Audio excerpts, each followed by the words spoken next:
Alors, dans ce chapitre, je vais vous expliquer vraiment les bases des réactions d'oxydoréduction.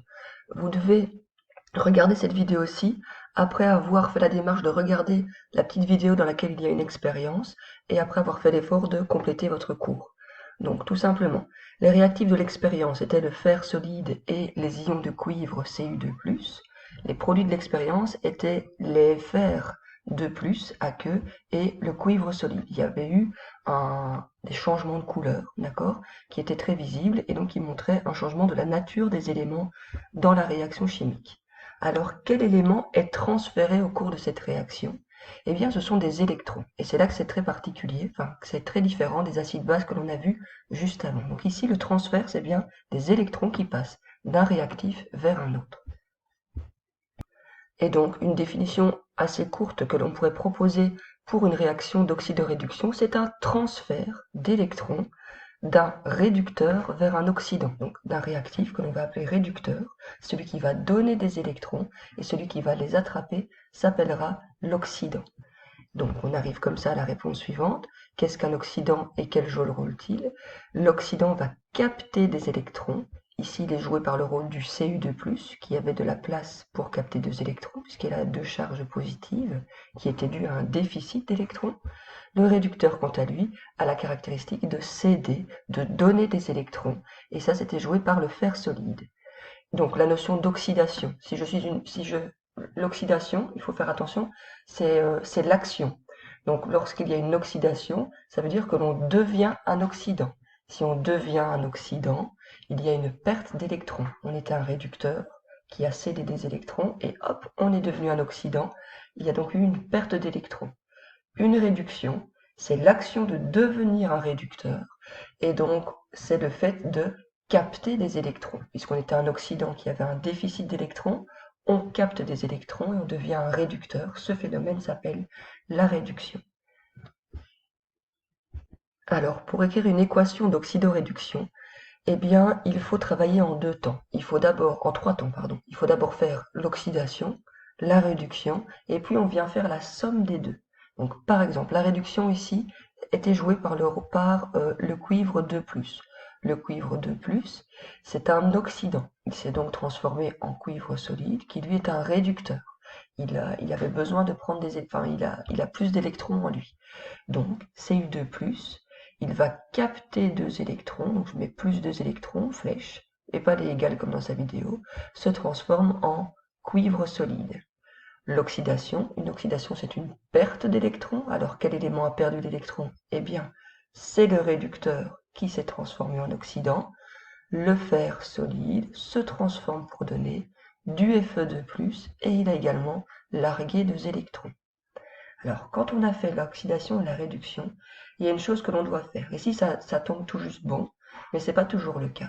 C'est, en fait, l'oxydation et la réduction, on verra plus tard, ils sont, on appelle, concomitants et interdépendants. Ça veut dire que je suis obligé d'avoir une réduction pour avoir une oxydation, et dans l'autre sens, je suis obligé d'avoir une oxydation pour avoir une réduction. Je ne peux pas avoir l'un sans l'autre, puisqu'il y a cette notion de transfert, donc il me faut quelqu'un qui donne et un autre qui reçoit. Et donc dans ce cas-là, comme c'est interdépendant, le nombre d'électrons qui sont cédés doit obligatoirement être équivalent au nombre d'électrons qui a été capté. D'accord? Donc au final, je dois toujours avoir la même valeur d'électrons au niveau de mon oxydation qu'au niveau de ma réduction. Alors ça se fait pas toujours spontanément, il faut parfois équilibrer un petit peu, on le verra dans d'autres exemples. Quand on a vérifié ceci, alors on peut faire l'équation bilan, qui on appelle également l'équation redox, l'équation complète. Et là, c'est juste une addition, en fait. Donc du côté de mes réactifs, qu'est-ce que j'ai? J'ai du Cu2+ aqueux, pouf, je leur note. J'ai du fer solide, hop, je leur note. J'ai 2 électrons. Moi, avec les garçons en classe, j'ai pris l'habitude de le renoter aussi, d'accord? Donc ici, j'avais mis plus 2 électrons. Se transforme pour donner quoi? Hop, premier produit de réaction, le cuivre solide, plus du fer 2+, aqueux, c'est mieux, plus 2 électrons. Et puis après, je me dis, bah, 2 électrons à gauche, 2 électrons à droite, je peux les éliminer. Donc voilà. Alors, dans la seconde partie de la vidéo que vous avez pu voir avant, eh bien, il a fait une autre expérience avec du permanganate, donc le MnO4-, et également du fer 2+. Ok? Alors, on était parti sur la même démarche. La première chose, c'est le MnO4- se transforme en Mn2+. Alors là, ça peut paraître un peu particulier, mais en fait, le MnO4-, c'est le manganèse qui nous intéresse, là, d'accord? Et le manganèse est en fait plus positif que le Mn2+. Alors pour quelle raison? En fait, il faut aller voir les charges réelles qu'il y a dans le manganèse. Ça, je ne vais pas vous le demander, donc vous ne devez pas pouvoir le calculer tout de suite, tout seul. Vous aurez des tables, mais c'est bon de savoir d'où ça vient. En fait, si je prends d'abord le manganèse par ici, je vois qu'il a 2 charges positives puisqu'il a 2 plus au-dessus. Si je m'intéresse au MnO4-, j'ai l'impression qu'il est plutôt négatif. Mais en fait, mon manganèse à l'intérieur, lui, est très positif. Pour quelle raison? Parce que votre molécule ici, elle a au bilan une charge négative, mais en fait, on sait théoriquement que l'oxygène, chaque oxygène apporte 2 charges négatives. Ça veut dire que votre oxygène, en lui, il a les 4 oxygènes apportent -8. 2 fois, 4 fois -2. Et donc, le Mn derrière, il est 7 fois positif, puisque au global, je n'ai plus qu'une charge négative. Donc, si je reprends, mon manganèse ici derrière, il a en lui une charge +7, parce que chaque oxygène ayant une charge -2, ça me fait un bilan de -8, +7, -8, voilà, j'ai mes +7 ici qui vont venir anéantir 7 négatifs ici, il me reste un seul négatif que je mets au-dessus. D'accord? Mais vous ne devez pas le savoir. Mais ce qui veut dire que mon manganèse, il est en fait oxydant ici, et lui est réducteur, parce que mon manganèse est plus positif que le Mn2+. Voilà. Donc, le MnO4- a bien fait une réduction lorsqu'il s'est transformé en Mn2+. Maintenant, l'oxydation, c'était du fer, Fe2+, qui s'est transformé en Fe3+, il a bien dû céder un électron.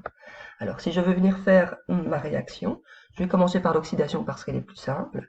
Mon Fe2+, se transforme pour donner quoi? Du Fe3+, et pour devenir du Fe3+, il a dû larguer un électron. Ok, oxydation, perte d'électrons, tout est bon.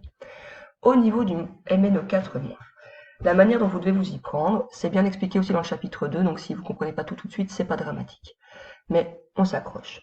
Le MnO4-, c'est ce que j'écris en premier, et le Mn2+, je le décris également à la base dans ma réaction de l'autre côté de la flèche. Première chose que vous devez faire, vous devez équilibrer au niveau de la quantité de matière. Alors ici, vous avez du MnO4-, là du Mn2+, il vous manque des oxygènes. Il vous manque 4 oxygènes du côté droit pour faire plaisir à Lavoisier et que rien ne se perd, rien ne se crée, tout se transforme.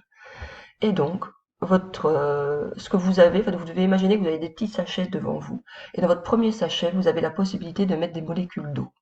Alors, pour venir satisfaire les 4 atomes d'oxygène ici, vous allez mettre 4 molécules d'eau qui vont vous apporter vos 4 oxygènes. Ensuite, vous regardez votre équation et vous dites, oui, on est bien d'accord, mais maintenant j'ai un excès d'hydrogène de mon côté droit. J'ai 8 j'ai 8 hydrogènes ici, 4 fois 2, 8, et là je n'en avais pas. Alors vous allez dans votre deuxième sachet, et comme vous êtes en milieu acide, vous pouvez venir apporter des ions H+. Vous y allez, et vous mettez des ions H+, vous en mettez 8, puisque vous aviez 8 hydrogènes par ici. Donc hop, on vient remettre 8 H+, ici. Et puis à ce stade, eh bien, au niveau de la quantité de matière, vous êtes bon. Vous avez un manganèse, 4 oxygènes, 4 oxygènes, 8 H+, et 8 hydrogènes ici. Maintenant, on se pose la question des charges. Vous devez également équilibrer vos charges. Si vous regardez, donc là, je n'ai pas encore mis les électrons dans ma démarche. Ici, j'ai une charge négative et 8 charges positives. J'ai donc un bilan de +7, puisque ma charge négative vient anéantir une de mes charges positives. J'ai donc un bilan de +7 à gauche et j'ai un bilan de +2 à droite. Je voudrais avoir un équilibre de charge et donc je viens ajouter, et là je dois prendre mon troisième sachet en fait, qui sont mes électrons. Et donc si je viens ajouter 5 électrons de mon côté gauche, j'ai maintenant en fait 2 charges positives au bilan, d'accord? -1, -6, et là +8, donc -6 +8, j'ai un bilan de +2, et là-bas j'avais un bilan de +2, donc je suis contente. Et maintenant, ma réduction est équilibrée. Ensuite, et finalement, pour arriver à l'équation bilan, je dois sommer. D'accord, mais je vous avais dit que le nombre d'électrons capté devait être égal au nombre d'électrons cédés. Ça signifie quoi? Ici, j'avais un seul électron. Là, j'en ai 5. Ça signifie qu'à chaque fois que vous faites une réduction, vous avez 5 oxydations qui se produisent. Et donc, vous venez multiplier l'ensemble de votre oxydation par 5. Et puis, une fois que c'est fait, vous venez additionner, hop, membre par membre.